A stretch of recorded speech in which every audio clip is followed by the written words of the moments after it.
والأغلى في سوق الانتقالات العربية، نجح نادي الخوية القطري في التعاقد مع يوسف المساكني نجم فريق الترجي والمنتخب التونسي، وذلك حسب ما ذكره الموقع الرسمي للنادي القطري.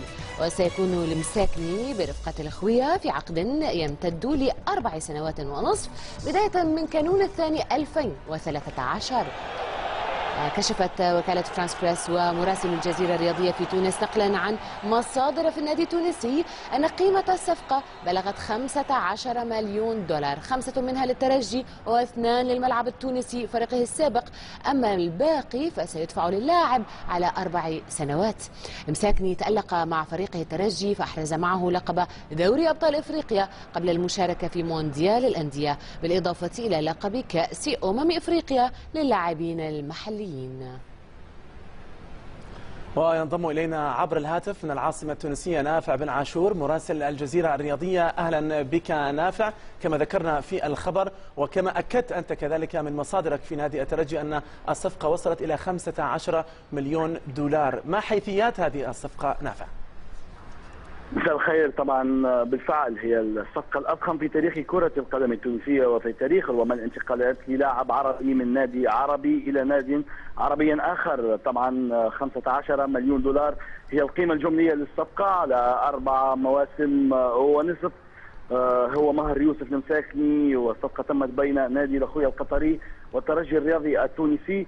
طبعا الحديث كان في تونس كثير عن يوسف المساكني، كان الحديث عن عروض أوروبية وخاصة من ليل الفرنسي، وكان حديث أيضا عن نوادي إسبانية وأيضا البي اس جي الفرنسي، لكن الصفقة تمت مع نادي الخوية القطري بمبلغ مالي كبير ينال فيه نادي الترجي نصيب الأسد ثم اللاعب وناديه الأم الملعب التونسي. صفقة كبيرة تترجم ما يختزنه هذا اللاعب الشاب صاحب 21 سنة فقط من إمكانيات فنية كبيرة. بدأ في الترجي مسيرته في سن 18، توج معه بكل الألقاب وختمها بمشاركة مونديالية.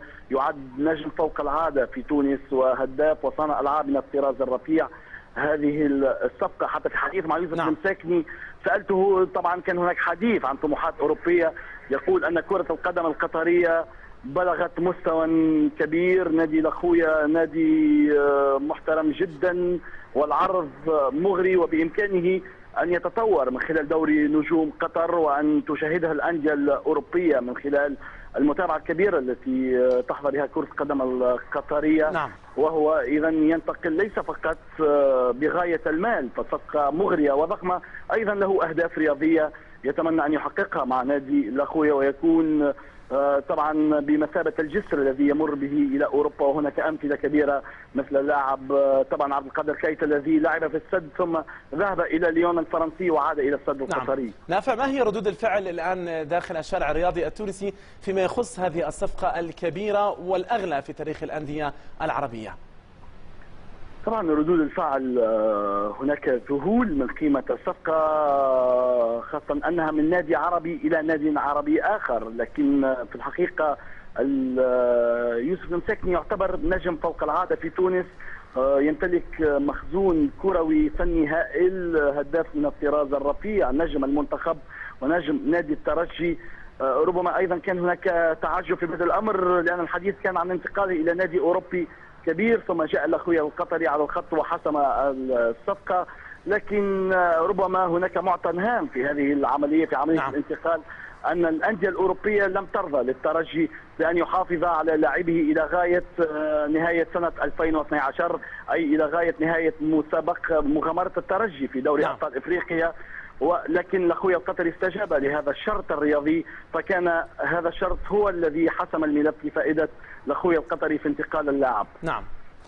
نافع بن عاشور مراسل الجزيرة الرياضية كنت معنا عبر الهاتف من العاصمة التونسية، شكرا جزيلا لك. المزيد